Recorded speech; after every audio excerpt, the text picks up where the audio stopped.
Um, when I started the business in the early 80s, I opened my own company in 1988.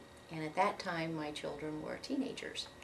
And did not really feel that they would probably continue with the business that I'm in. And they were a part of the business. They'd help put up signs and take pictures. Then, as they became adults, they paid a little more attention to what Ann was doing. And about 6 years ago, my daughter joined the company. And it's energized me, and it's been fun to watch how much she obtained by osmosis from me. And it's been exciting to see her take the business to another level with technology, with a Generation X perspective. So it's been fun, it's been exciting, and I look forward to the next 10 years with her.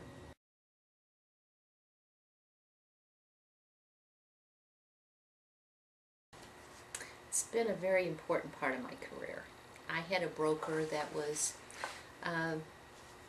very strong in the association locally and encouraged me to get involved on the state level so that I could expand my career as far as education and contacts with other agents across the state.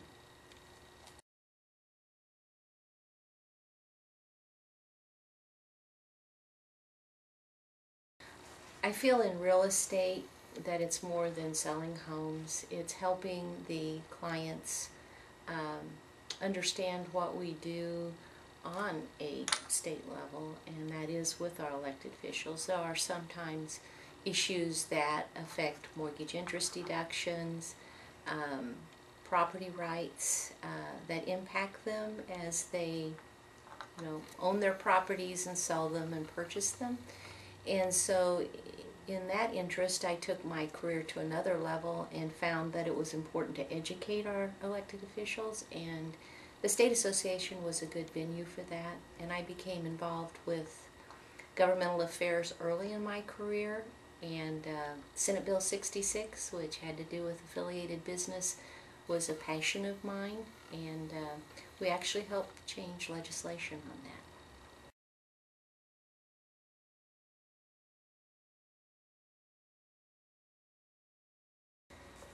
Basically, the importance of making sure that our voice was heard. And in order to do that, you need to give money so that we can make a difference. So I was encouraged early on to start giving back into RPAC dollars, and since that time, early in the 80s, I've progressively increased my contributions and have no regret for that money spent. Now that I'm involved as an officer on the state level, I see more and more the value of that on the national scope. With 1.2 million realtors and the funds that come from RPAC, we really are able to make a difference. And our recent stimulus package, I think that is helping first-time buyers, is a really good example of that.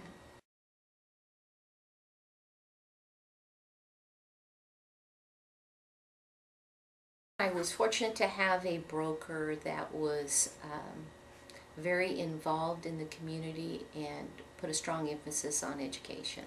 So designations were encouraged, and immediately I started the course toward a GRI. I now have a CRS and a SRES. Education is extremely important. We're in a profession where we give guidance, and our state association offers tremendous courses, tremendous instructors.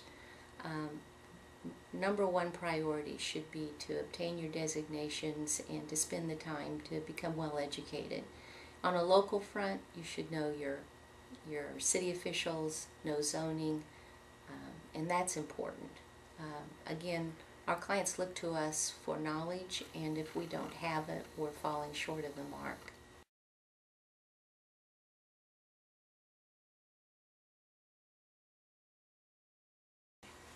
I would tell them to treat it as a 40-hour week job and to plan the week to go to the office or their home office each day with an agenda. During that day, mark off the list and start again the next day. In the beginning of my career, I put probably 80 hours into the work week. It paid off faster. It's a wonderful profession because it's a profession that as you invest, your return is directly related to the amount of time and energy you spend in the beginning.